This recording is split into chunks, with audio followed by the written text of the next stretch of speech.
Ladies and gentlemen, good day and welcome to Swiggy Limited Q3 FY26 earnings conference call. As a reminder, all participant lines will be in the listen-only mode, and there will be an opportunity for you to ask questions after the presentation concludes. Should you need assistance during this conference call, please signal an operator by pressing star then zero on your touchtone phone. Please note that this conference is being recorded. I now hand the conference over to Mr. Abhishek Agarwal, Head of Investor Relations. Thank you, and over to you, sir. Thanks, operator. Hello, everyone, and welcome to the third quarter FY2026 earnings conference call for Swiggy.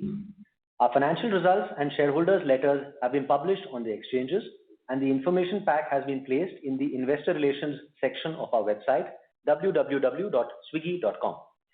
We would like to inform you that the management may make certain comments on this call that one could deem forward-looking statements. Specifically, the financial guidance and pro forma information that we will provide on this call are management estimates, are based on certain assumptions, and have not been subjected to any audit, review, or examination procedures. Swiggy does not guarantee these statements and is not obliged to update them at any time. Joining me on the call today are Sriharsha Majety, MD and Group CEO, Rahul Bothra, our CFO, Rohit Kapoor, CEO of Food Marketplace, and Amitesh Jha, CEO of Instamart. With this brief preamble, let us start the Q&A. Operator, you can please go ahead. Thank you very much. We'll now begin with the question and answer session. Anyone who wishes to ask a question may press star and one on the touchtone telephone. If you wish to remove yourself from the question queue, you may press star and two. Participants are requested to use handsets while asking a question. Ladies and gentlemen, we will wait for a moment while the question queue assembles. Participants, you may press star and one to ask a question.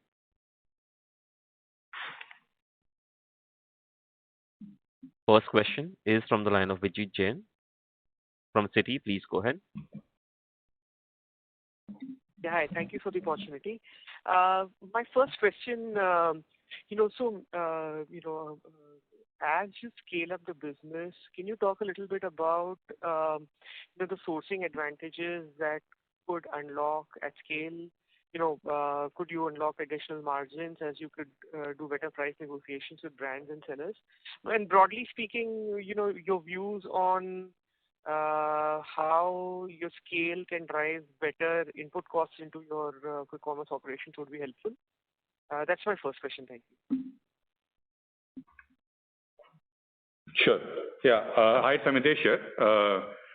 See, the scale of operations, which effectively is measured in either GOV per store or the number of orders per store, will have an impact on honestly better utilization of our infra. So that's the first part that comes in.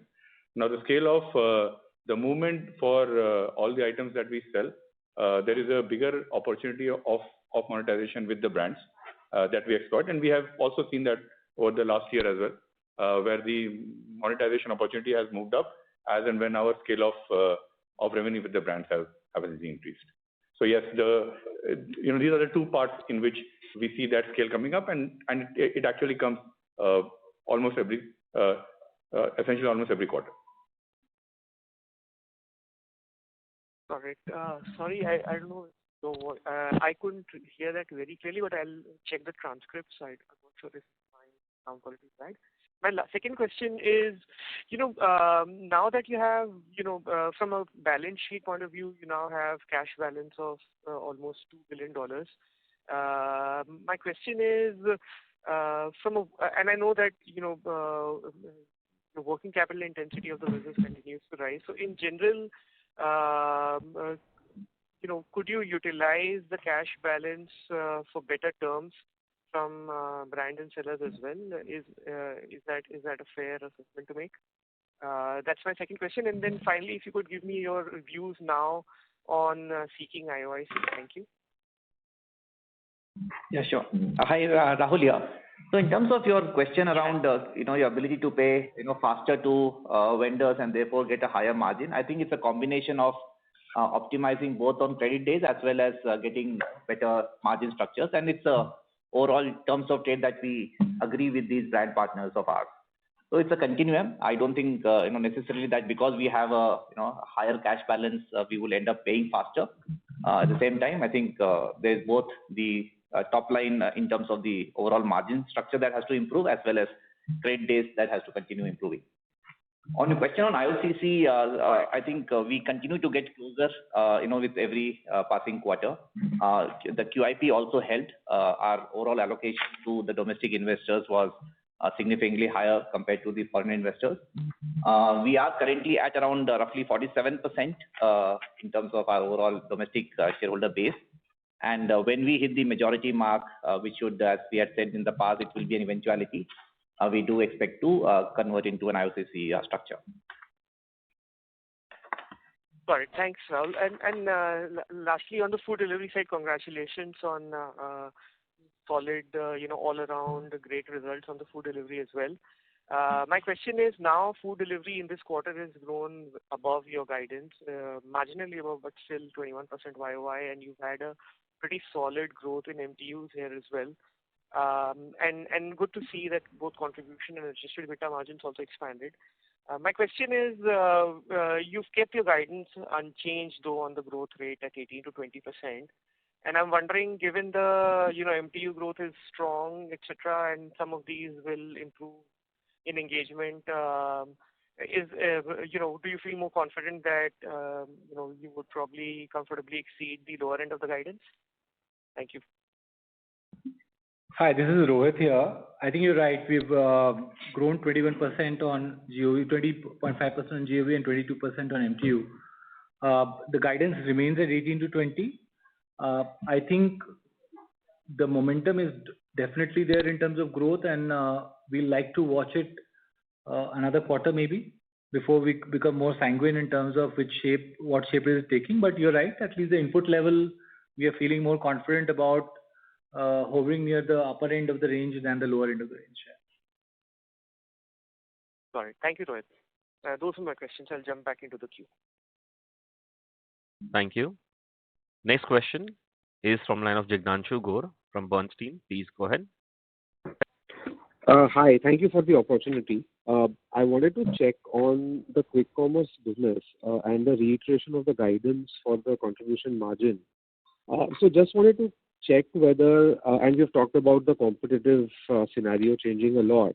So is this guidance sort of completely or largely dependent on what we do internally as a company, or do you incorporate any change in competitive dynamics for this guidance to materialize? Yeah, hi, Samitesh here. No, we don't see any change in the guidance of the competitive environment. Whatever we have factored in is assuming the competitive environment remains the same, which is already extremely high.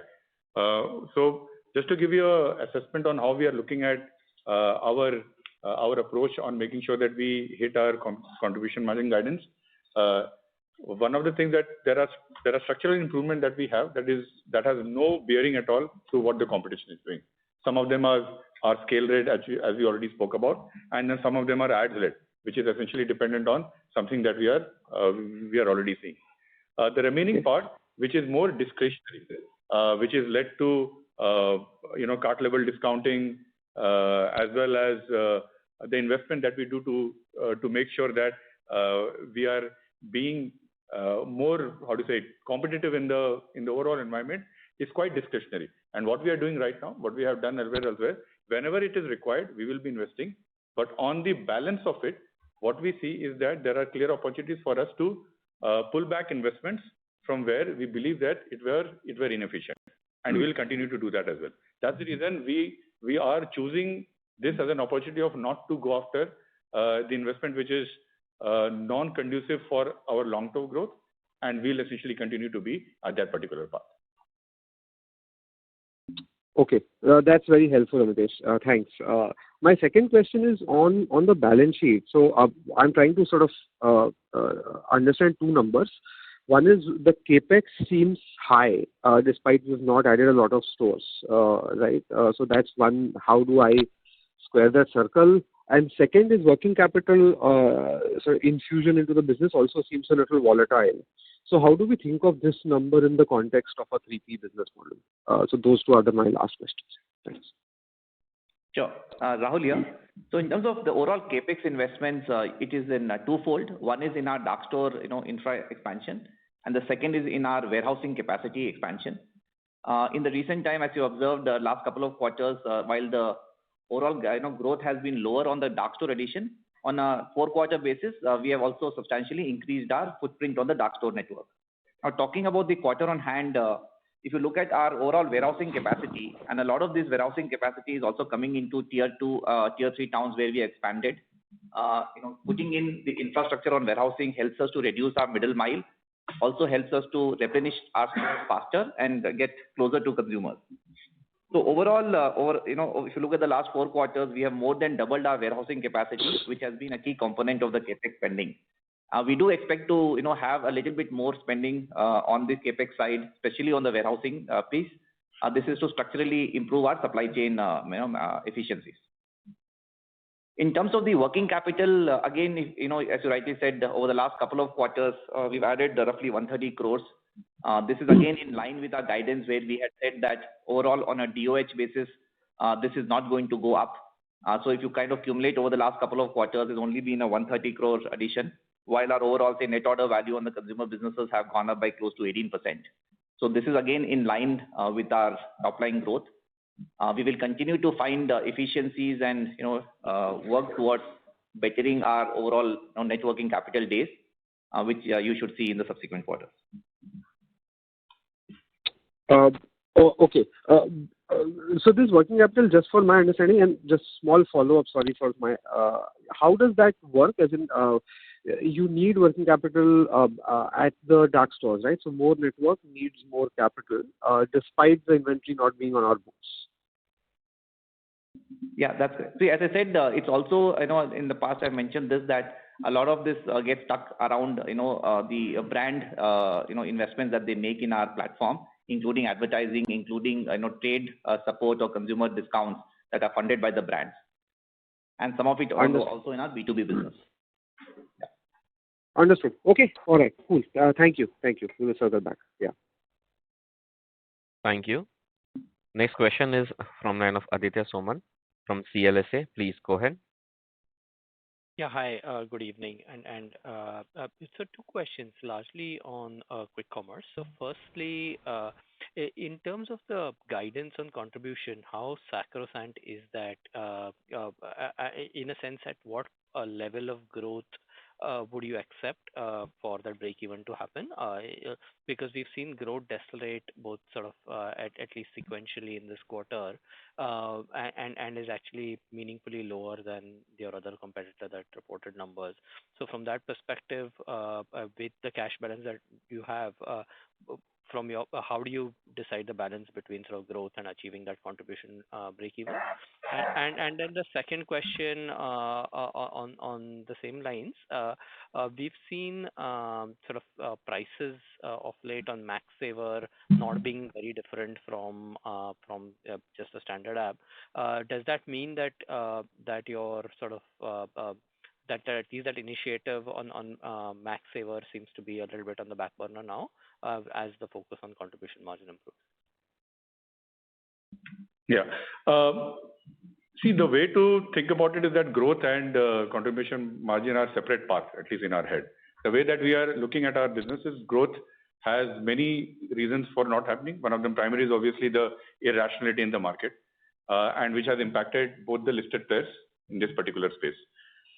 We believe that irrationality will continue and will have a headwind on our growth, and something that we have already factored in when we gave the contribution margin kind of guidance as well. The other thing is what I told about. There are 2 aspects of our contribution margin story. First thing will be about the structural margin improvement that we keep on going, and the second part is that how much of the discretionary investment that we want to earn. One of the things that we have taken up as a very clear output of all of it is that we are not going to throw good money at bad growth. And that is something that we are fully committed to. And that for us is the reason why we will never compromise good growth for any good margin. Yes, we may compromise bad growth, and something that we are willing to do it as well, because we don't believe that is going to be a sustainable advantage in the future. That's the reason we believe that yes, we'll have the right growth that we should be having for our ultimate goal of being the market leader is essentially addressed, and also make sure that we are at the right contribution margin. On the Max Saver, Pete, yeah, sorry, go ahead. You have a follow-up? Yeah, just to follow up on that, I mean, for me, where I'm struggling a little bit is, I mean, obviously your growth compared with, let's say, Blinkit is a lot lower, and at the same time, we see the other competitors discount heavily. So in this sort of environment, when you say that you want, I mean, your target is obviously becoming market leader, how do you make that balance, right, between contribution? I understand that there are structural elements to that improvement in margin, which you explained, which I'm cognizant of. But obviously a large part is also sort of discounting. So what I want to understand is at what point does that take a backseat, in a sense that you'll say that, look, it's fine if we even do it in 2 quarters later, but for now, competing for that customer is more relevant, or that's not. Yeah, absolutely. No, I think I think one of the thing is very, very clear. Market leader, and if the ambition is real market leadership, it's never going to happen by spending tons of good money on honestly buying growth. We believe that the irrationality of that growth is so high that it is leading to customers switching from one platform to the other without having any kind of loyalty. What we look forward as good growth is a customer who is sticky to the platform, who are going to come back again and again, compared to whatever the other people are essentially giving. What works in this case is the value prop that you are essentially giving to the end consumer. We believe that our assortment, our way of approaching on what customers really require and making sure that we give that assortment is the way to essentially market leadership. If the question is, can we do more numbers just because we want to show higher OPD? Yes, it can be easily done by actually putting money into what we call as growth. We don't believe it is actually structural growth. The right structural growth is putting investment into area that is sustainable over the long run, and that will really give you an opportunity to be the market leader, rather than just saying that, okay, let me buy growth because it allows me to say that I have done a higher OPD. We believe that is the right path. That is a path that we have always committed to, and we are essentially reiterating that commitment by saying that we'll be at CM0 in the quarter of AMJ. All right, understand. Yeah. Yeah. On the Max Saver bit, I think that was another question. Actually, Max Saver is that habit building is actually quite successful. The OND quarter was also kind of different because it is paid by a lot of what you call as non-grocery item sales as well. So the Max Saver slightly becomes irrelevant in this particular quarter. Essentially, that said, that we always keep on doing slight changes in the way our investment goes between Max Saver and non-Max. A part of that is also because what we saw happening in this particular quarter, we reiterate our commitment to Max Saver to make sure that the people who are already used to buying a higher basket, giving the overall platform better probability in terms of revenue per order, we are essentially committed to that, and you will see that essentially happening in this quarter next as well. And just to follow up on that Max Saver point, I understand where you're coming from, but does this in some ways encourage sort of cart building behavior, which in effect takes away that advantage of quick delivery, in a sense that then people are building cart over a period of time to make that order, so that the relevance of quick delivery may not be so important, and then some of the sort of slotted delivery players also become competitors. See, the way to think about, and this is something that we have spoken in multiple forums, the way to think about it is there is a customer mission, bigger basket. You have to make sure that the proposition that you give is appealing to them. That is the path that we have always followed in this particular thing. Speed is important because I think one of the things that has happened because of quick advent of quick commerce, a lot of baskets that were earlier a part of what you would call as planned purchases are moving towards smaller baskets, though relatively still larger compared to the discretionary purchases that we have, that will still essentially remain. So we believe that the behavior shift from having month-long planned purchase to week-long planned purchase will essentially keep on happening, and Max Saver actually addresses that. There is no way going out of it.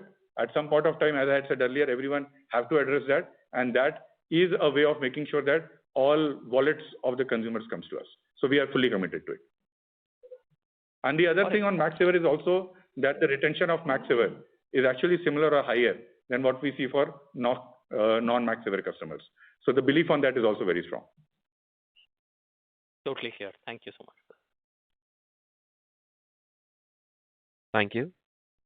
Next question is from line of Sudhir Guntapalli from Kotak Mahindra. Please go ahead. Yeah. Hi, Harsha and team. Thanks for the opportunity. A few questions.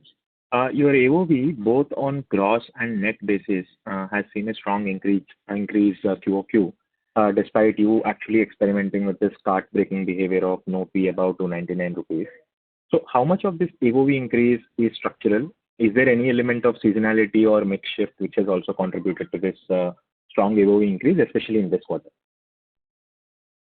Yeah, this quarter it will, because of the seasonality or the nature of the business, yes, it is a lot that. That said, structurally we are still moving up, is the headline that I would still want to keep. But obviously the amount of movement that you see in this quarter is heavily moved because of seasonality. Sure, Amitesh. Second question is on the OPD metric. In this business, if we believe that OPD is a vanity metric anyways, why are we even responding to competition from unlisted players, especially on the cart downsizing or breaking behavior? So especially in the backdrop of other listed players choosing not to respond. So why not just focus on Max Saver and other initiatives where we seem to be doing well and that seem to be working for us? Yeah. So I'll focus on maybe trying to address how does it impact our consumer base and why at some point of time people respond and some point of time people don't respond. There are two kind of consumers that you can think of in any portfolio. One consumer is a sticky customer. You don't want that customer to go away for sure. Thankfully, that doesn't get impacted because of this. And that is where Max Saver comes in play, all the other proposition. There are early users who are very important for us, who are in the path towards becoming matured user and frequent user for us. It is important for us to make sure that the value prop to them is not getting diluted by irrationality in the market.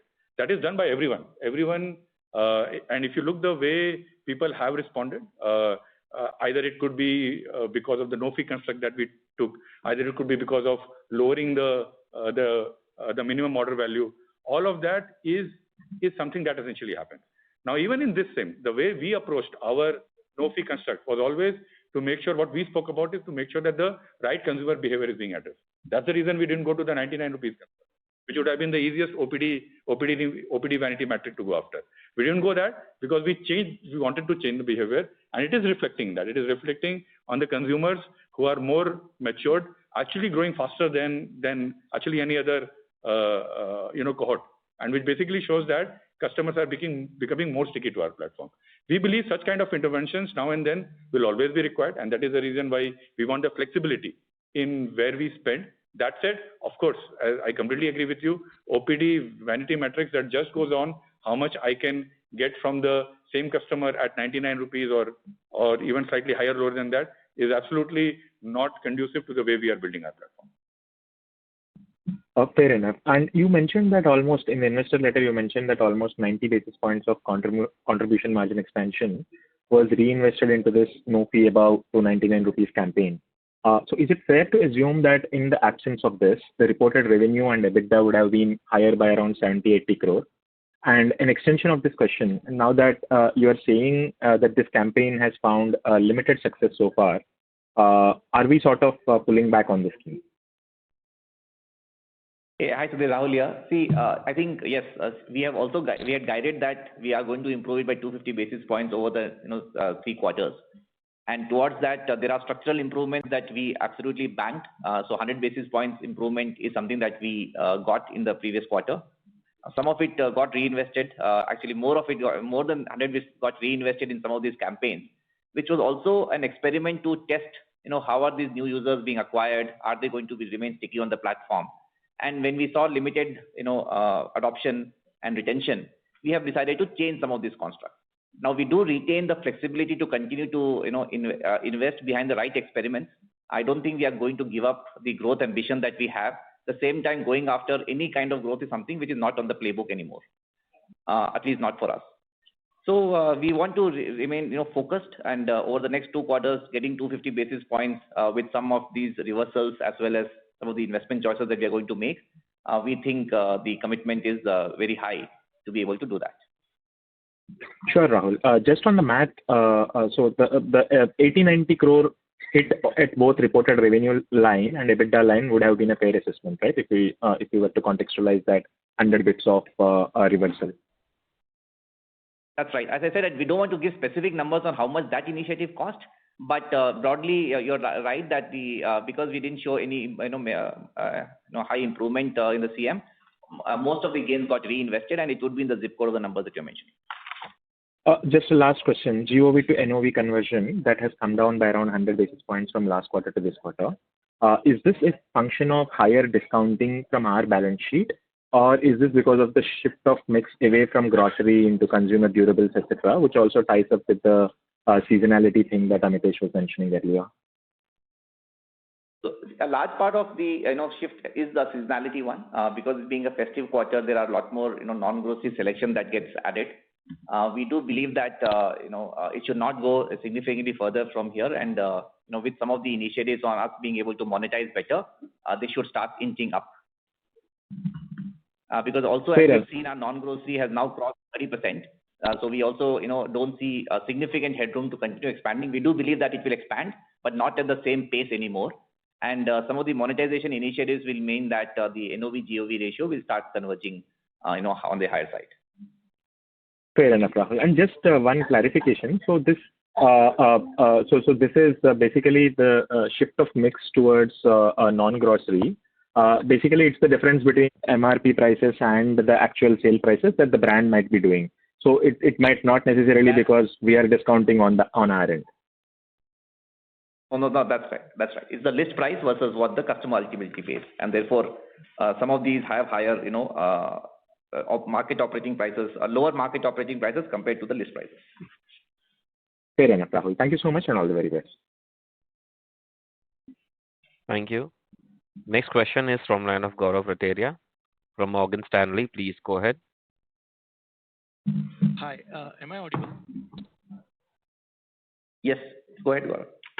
Yeah, my first question is on your CM at the quick commerce business. It was really heartening to see 100 basis point of margin improvement. Is it the same pace at which one should assume organic margin expansion because of network operating leverage in the next 2 quarters? And along with that, there will be some benefit of reversal of some of the campaigns, which will lead you to break even. And what it really means in terms of percentage of stores that will be CM positive, which is 25% as of now. Yeah. So, Gaurav, on a reported basis, we haven't, shown that improvement. As we have talked about it, there are structural levers that continue to, move northward, and therefore, our ability to therefore navigate to this CM0 and then, get into the positive territory remains high. Got it. My second question is on your expansion. If you see your space expansion was almost 100% YOY, which also coincides very much with the GOV growth. And the current pace of expansion is implying that the overall space will grow at 20-25% if this is the pace that continues over the next few quarters. So my question is, how much improvement in throughput can really happen from a 12-month point of view? I know that you have mentioned that you can go to 2x of GOV per, from throughput perspective over a period of time. That is the kind of headroom that you have. But from a 12-month perspective, if the space is going to grow at 20-25%, how much throughput really can improve, which will be the key driver behind the GOV growth? Thank you. Sure. Yeah. See, I mean, we'll not give specific guidance, but over the last couple of quarters, you may have seen that our, utilization has gone up about 5%. So we do believe that there's significant headroom in the, near term, getting a 25 to 30% increase in our throughput per store is a near-term target. And now, how quickly can we get there? Again, there's a combination of both AOV-led growth as well as volume growth. Again, within volume, there are certain cohorts that we are currently not participating in or not willing to participate in. So depending on how the market overall plays out, we do believe, and our overall store strategy, the network is well laid out in terms of number of cities, also in terms of densification, speed of the network. So we have all the right consumer inputs in place without having the need to necessarily add significantly more number of stores, apart from densification, which we will continue to do. So you will see a certain pace of store additions. At the same time, the headroom remains large, and our ability to therefore demonstrate operating leverage is very, very high over the next 3 to 4 quarters. Thank you very much. Thank you. Next question is from line of Sachin Salgaonkar from Bank of America. Please go ahead. Hi, thanks for the opportunity. My first question is on quick commerce. When we look at the revenue growth, it's lower as compared to last few quarters. When we look at absolute losses, it's actually higher. Now, I do understand Amitesh's earlier comment that it's the irrational competition which is leading to headwinds of growth. So the question out there is, if you're not seeing growth, does it make sense to spend so much on marketing? And how far are we away from a point where EBITDA losses have peaked, and going ahead, we should see absolute amount of losses coming down? Yeah. So Sachin, I think we have to call this out that, with, say, the couple of quarters of guidance that we're giving on CM, there's also the marketing interventions that you're rightly observing that we will like to make. So we are calling out that this would be the peak of the investments. And from here on, gradually you will see that reduction happening, both on the CM line as well as operating leverage being driven, apart from rationalizing some of the marketing spending. So these are some of the levers that are in our hand, and we are going to modulate this in terms of the overall aspiration on the kind of quality of growth or the quality of underlying growth that we are going after. So there is for us to be able to navigate some of these and rationalize them. The choices will be made. It's hard for me to then tell you that we don't want to go after continued good quality growth. And wherever pockets of good quality growth will be seen, we will continue to invest, right? So we are not giving up our aspirations. At the same time, choosing some of the right quality of investment for the right kind of growth is something that we are committing ourselves to. So Rahul, basis this comment, is it fair to conclude that revenue growth could be a bit slower as long as irrational competition remains high, but losses going ahead should start going down on EBITDA basis? Yes. As you said, slightly, in terms of absolute, guidance on growth is little hard from where we stand, considering, all that's happening in the market. At the same time, our ability to navigate on the overall, say, burn profile, EBITDA, as well as contribution margin remains high because a lot of these are inputs which we are in control of. I think on terms of volume growth, some of this is market determined. At the same time, some of the, cohorts adding more, baskets, attach rates, overall selection increase, helping us to continue to add a lot more consumer missions, that remains very high. And Sachin, on your question on adjusted revenue growth being lower, that's mainly because of the no-fee construct. Yeah, but that's here to stay, right? That's what we are talking. As long as competition is high, that's here to stay. No, so as we have called that, we are making some choices around changing that or tweaking some of these investments. So you will see more of this as with the days ahead. So that's not a permanent feature, is what we want to call out. Okay. My second question is, when I look at your GMV growth for last 4 quarters and compare it with revenue growth is lower than GMV growth. So in effect, the implied take rate has been coming down. Is this primarily driven by mix shift, and could this continue to come down going ahead? So yes, largely it is mixed, and in the latest quarter, it's also to do with some of the consumer side fees that we chose to give up. We are focused on continuing to improve the base margins, and now that we believe the mix overall will start stabilizing, you should see the take rate starting to inch up. Got it. And lastly, any color on competition on the ground in the last few months? I understand it's irrational, but is it coming down? Is it increasing? And basis that, given the cash balance, what you have versus a quarter back, any change of strategy from you guys? The competition that we saw that we started seeing, in fact, from the October itself, will essentially remain, and it has remained at a similar level. And we believe that it will also remain at the same level. There are essentially new entrants in the market who are also amping up the amount of money being spent on the consumer. And obviously, there are players who are existing in the market who are also at the same level. We believe that in general, a lot of that is not leading to a overall healthy consumer growth, as we essentially called it. The healthy consumer growth, the way we define it, is in consumers who come to quick commerce and stick to quick commerce for the right reasons, increasing their basket size and everything. Wherever we have seen a growth in orders for any of these platforms, the basket sizes have not increased. In fact, it has gone down by a lot. So yes, that's the reason we chose not to be in that particular space. At the point where we believe that our proposition is working, our proposition of assortment, our proposition of availability, our proposition of making sure that we give assortment that people have not seen in other places, are the things that are structurally going to make this movement as possible and make it also resistant in the future to any of these kind of activities that will keep on happening in a fast-growing market. Got it. Amitesh, and a quick follow-up to what you mentioned. We've seen new entrants, but when you look at the value proposition, what a new entrant is bringing or new entrants are bringing to consumers, do you see it largely a Me Too kind of a value proposition where discounting is the only weapon being used, or are there anything structural which some of these new guys are doing or differentiated, which allows them to be a sort of a sustainable, credible competitor in the medium term? I will be very worried if it was the case and would have come and said that, okay, for that we need to really defend ourselves.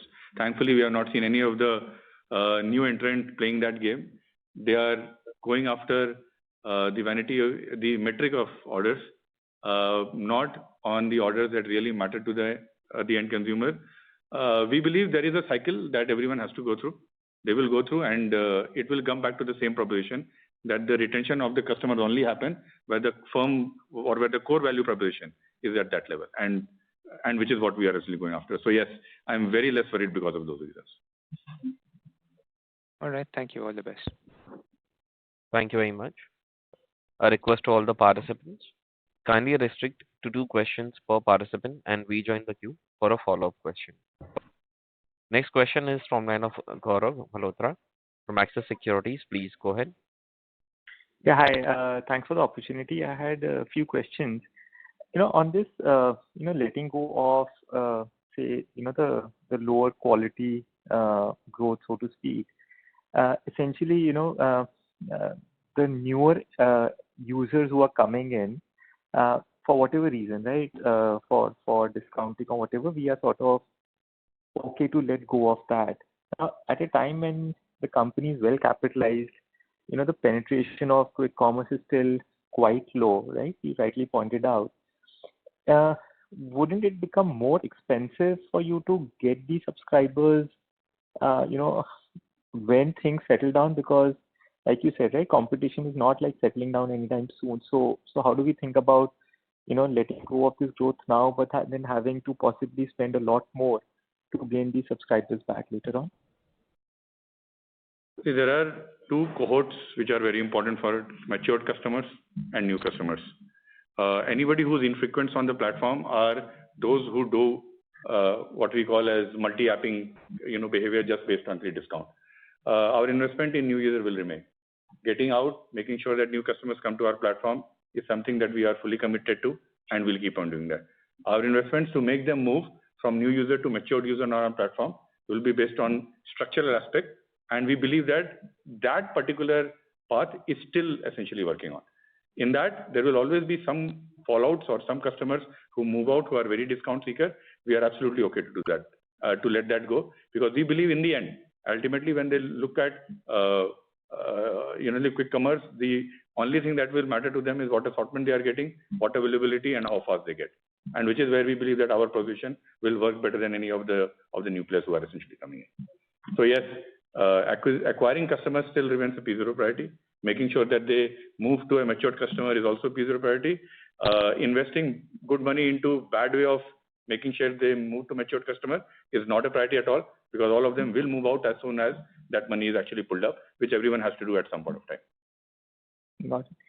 And any sense on how has your market share sort of moved, say, in Bangalore or any sort of a larger region, if you're more comfortable with that, say, versus say North India? Any sense how you're seeing how the market share for you has been moving? Yeah, we don't comment about market share movement, but what I will talk about is that yes, large cities are still growing. The cities that we are in are still growing extremely fast. So the headroom in growth is still at the level that we had assumed, essentially earlier. So yes, that commitment to the cities that we are in will always remain. Market share movement is something that we won't be commenting on. Got it. And just last one or two questions. Just sorry, I'm harping a little bit on this market share. So in your shareholder letter, and you have also mentioned that you are sort of rethinking about these waivers because they don't seem to be helping as much. But obviously one competition is going with it. The other listed player also did allude to being a little bit more aggressive in giving some sort of waivers, during the Jan month.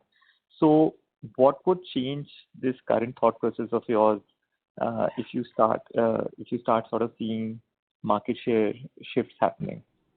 Would that become sort of a trigger point for you? See, the way to think about it is that if we are losing customers, if our funnel from new user to matured user is significantly contracting, I would have agreed to you. And that is the reason we wanted to invest in the month of November and December and in January also, to make sure that we do we see if it is happening or not. It's very important to invest to see what is the behavior of the user when the market intensity is extremely high, and which is what we did. We believe that we have learned essentially a lot from that. And that is the reason why our confidence on moving back and making sure that we arrive at the right mix of where we spend and where we don't spend is there. And which is what we have done. Last few months has been figure out what works, what actually doesn't work. And now we are being on the path to make sure that wherever we didn't want to spend, we are not spending. That market share movement in, again, order terms is not a consumer market share movement. And that is what I want to call it out again and again. And that is what we are after. Thank you. Gaurav, I'll request to come back for a follow-up question. I request to all the participants kindly restrict to 2 questions per participant and rejoin the queue for a follow-up question. Next question is from line of Manish Poddar from Invesco Asset Management. Please go ahead. Hey, I'm just trying to understand a couple of things, again, probably which a lot of participants asked. So, Amit is sitting out, let's say when I look at the journey, let's say last 2-3 quarters, and this is primarily for QC, right? So, a lot has been talked about competition, but you look at the metrics, let's say in terms of order growth, in terms of orders per store, in terms of losses, they're still probably not there, right? So, and this guidance of contribution margin break even by, let's say Q1, like a delta swing of about 20 rupees. You look at food and QC both. I haven't seen that in both the players in the last, so many quarters happening. So I'm just trying to think about, sitting out, as an investor, how should one really, because there's no metric to gauge whether this is structural consumer, tactical consumer, good consumer, bad consumer. There's no metric to track market share. So how should one gain confidence on what you're trying to say, whether, 2 quarters out or let's say 3-4 quarters out also you'll become contribution break even? Other than just, let's say, the broader, when we look, because there are multiple lines which you can play in the P&L, right? And it's a function of market and market adoption. So I'm just trying to gauge, if one has to get some circle of confidence, there's no consumer metrics, how should one draw any confidence on that? I think that's the broader message which I want to understand. So thank you so much for this. Yeah. No, absolutely. See, if you look at our, since the peak of the earlier cycle of investment, we have moved our contribution margin by a lot. In fact, the last quarter that we had significantly improved, and the path to contribution margin was also very clear at that point of time. Now, the reason why it moved was also because we were getting our structural cost, advertising revenue, and the other wasteful expenditure in line with what our growth was essentially looking at. Now that particular path will essentially go on, and we don't see a reason why that will essentially move. So the way to look at that number is that there is an event that happened in this particular quarter, where the competition significantly increased. We invested a part or some of that essentially money into understanding what is happening in that market and how should we respond. We figured out how we should actually respond, and then we are now looking back at the rightful expenditure across the board as well. So the quarterly movement of structural improvement in CM is happening and will continue to happen as well. Yeah. Just to add on, Manish, Rahul here. So if you look at between the March to September quarter, of the previous, calendar year, we added actually 300 basis points. And as we said, we need to solve for 250 basis points over the next 2 quarters, so the confidence remains pretty high. And there are enough levers, as you have also identified, for us to be able to navigate that. Rahul, actually, I'm sorry, I'm just trying to understand still, because if you look at absolute numbers and this percentage numbers, when you look at absolute numbers, contribution is in that zip code of 200 crores still loss on quarterly basis. That EBITDA number is still in that 800, 900 crores, quarterly loss 100. So, percentages, and there's NOV, AOV percentages and stuff like that. So I'm just trying to look at, absolute number to move is a big task. So I'm not trying to even hold you for Q1 or Q3. Where I'm trying to gauge, or at least trying to get some confidence, if there's some metric which you all can share, let's say, which gives us, in terms of customer quality of customer which you are talking about, or market share in key cities, which at least gives some sort of confidence that if you're leaving some growth which was not good growth, how should one differentiate? Because otherwise, it's possible 2 more quarters down the line, you come, because if you've seen the last 6 quarters since the listing, there have been a couple of times where you have earlier said that you'll break even, or there were goalposts which got derailed. So I'm just trying to understand from matrix, not trying to hold you to any guidance. I'm just trying to hold from any matrix which can give us comfort sitting out, and probably post probably next result, or I'm just trying to get some confidence on that. I think if you look at absolute numbers, they're still that minus 200 crores and minus 900 crores from a quarterly number. So Manish, one thing I can tell you is that when we get to zero, you will actually see. Yeah. So Manish, sorry.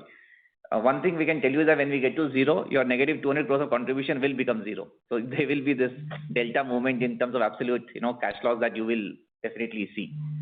Now, whether, which lines we will touch is slightly competitively sensitive. So you will obviously understand that why we can't give you that specific waterfall. But the fact that we have reiterated our guidance despite the competitive, pressure that everybody is talking about, you should therefore rely on that. And obviously, the job is for us to execute on that. And so do hold us accountable to this. And Manish, from an overall loss perspective, at the peak of losses, you were talking about...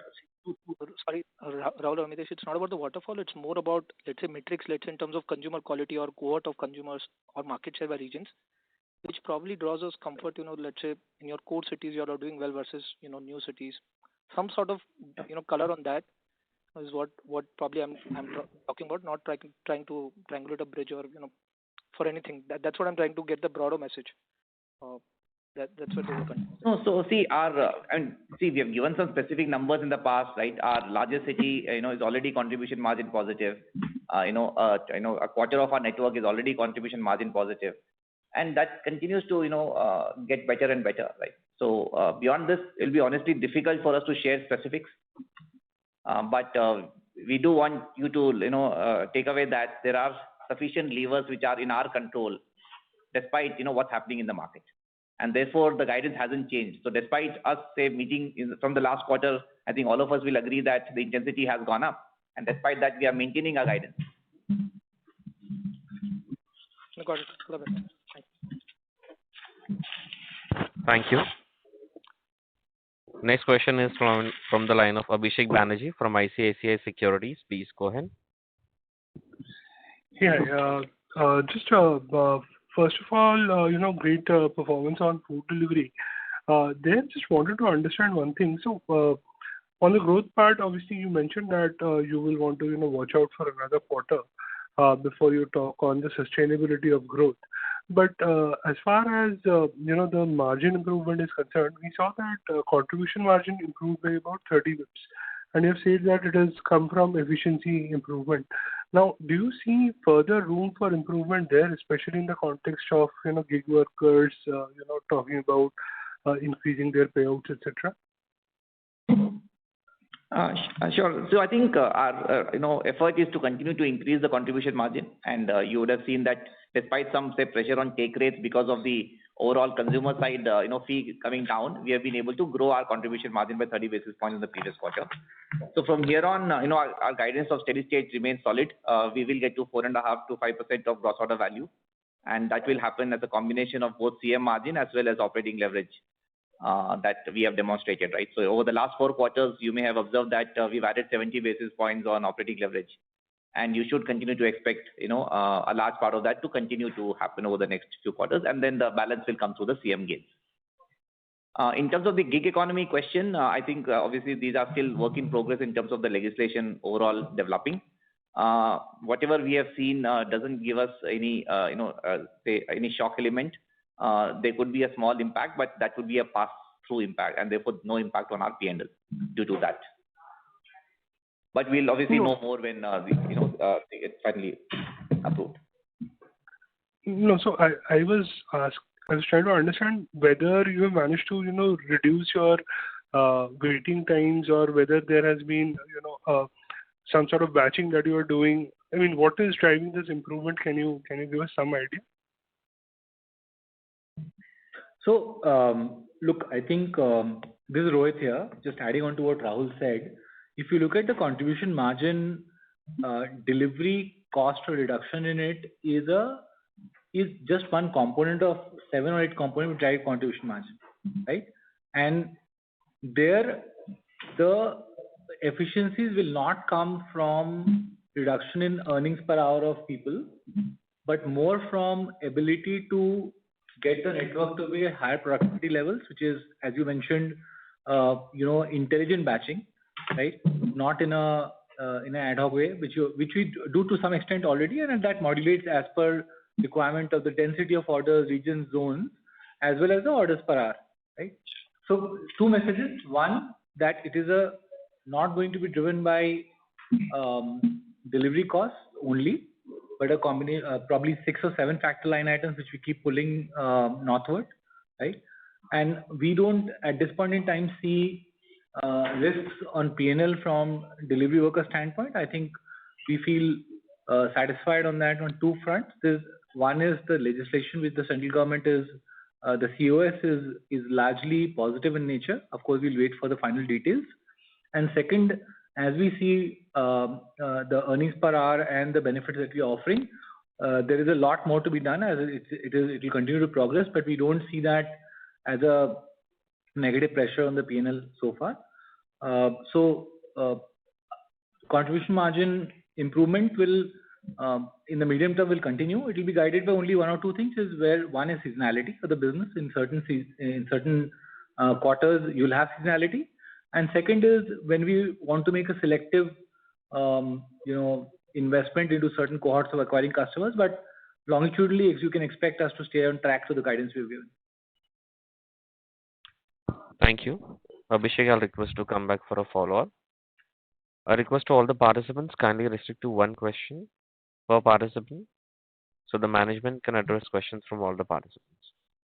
Next question is from line of Garima Mishra from Kotak Securities. Please go ahead. Yeah, hi. Thanks for the opportunity. On the Instamart business, right, you added roughly 0.8 million MTUs this quarter, which was slightly lower than the 2Q addition. How do you expect this figure to move going forward? And can this number be actually maintained at this 0.8 million level?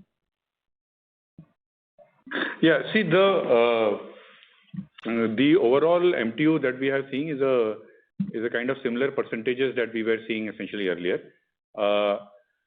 We don't give guidance in terms of what is the exact amount that we see, but just to give you a construct of how we are looking at it, it is a combination of how many new customers we acquire and how many we have retained. Our MTU in the RU base is actually quite healthy and increasing. Our NU retention or the NU base is where the headwind is, which I spoke about earlier as well. The competition headwind addresses there. We believe that competition still remains at the same place. Similar kind of movement keeps on happening, but the RU retention is something that we are looking at maintaining and increasing. and that will mean that the overall MTU addition will keep on being in the same ballpark. Thank you.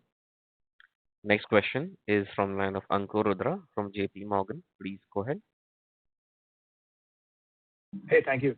Just a question on the contribution margin discussion earlier. You've said that 25% of the stores are positive, and the CM per order actually worsened to 19 rupees per order this time. I'm just curious of two things. One, what percentage of your stores do you need to be positive to break even over the next 2 quarters? And related, if growth slows down, as you've alluded to earlier in the call, maybe sequentially if your order volumes decline, given competitive intensity, et cetera, you want to give away orders, won't that hurt your throughput and hence this target? Right.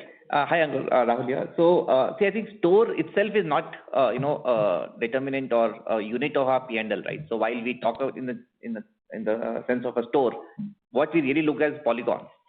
And, more than half roughly of our business in terms of the polygon will have to be, CM positive for that to happen. Today, that number could be closer to 30-35%. So I think sequentially, as we continue to add the monetization layers as well as the cost coming through with better utilization, the journey of contribution margin and therefore the polygons themselves becoming positive will continue to happen. Thank you. Next question is from line of Nikhil Chaudhary from Nuvama Wealth Management. Please go ahead. Yeah, hi. Thanks for the opportunity. Just wanted to probe your comment on cutting investment, especially on marketing. While I understand your decision to cut spend, especially on poor order quality or lower order quality, but why not redirect those investment towards new customer acquisition, especially at a time when competition is increasing? And we are already sitting on unused capacity as well as we now have reinforced balance sheet.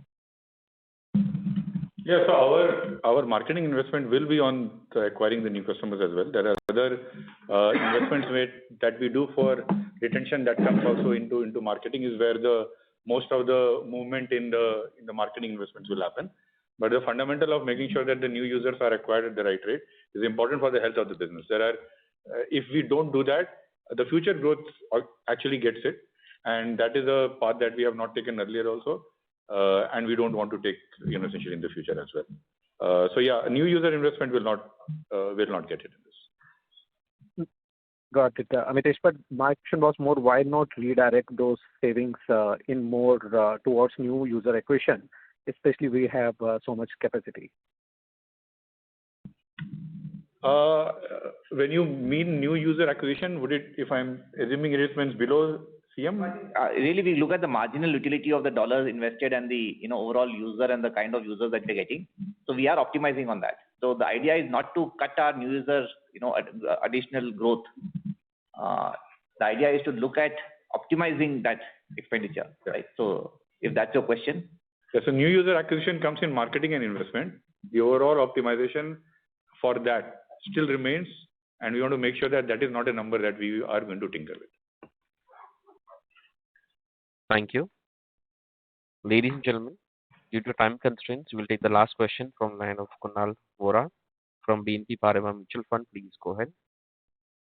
Yeah, thank you. Like this one question. So can you talk about the path from contribution break-even to adjusted EBITDA break-even? How long will it take and what will be the driver? Will we continue the expansion in country margin, or is there a scope to lower marketing and other things? I think this is a question that we will, won't be able to answer today. I think the journey is very clear. We want to continue to show better operating, leverage while getting to CM positive. So even over the last 2, 3, 4 quarters, you may have seen that our EBITDA percentage of gross order value continues to go down. And I think it would be an appropriate time, maybe a couple of quarters later, for us to, give you some sense on that.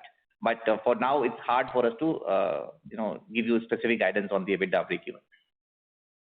But will it suffice to say that as you go from like -200 right now to break-even, that will reflect in the adjusted EBITDA as well, like losses declining to at least that extent? Absolutely. So, that is something that we have already called out, that this should be the peak of the investment, and roughly as we get to 200 crores gets unlocked immediately from the CM line itself. apart from some of the interventions that we may choose to do below CM line as well. Thank you very much. Ladies and gentlemen, that will be the last question. On behalf of Swiggy Limited, that concludes this conference. Thank you for joining us, and you may now disconnect your lines.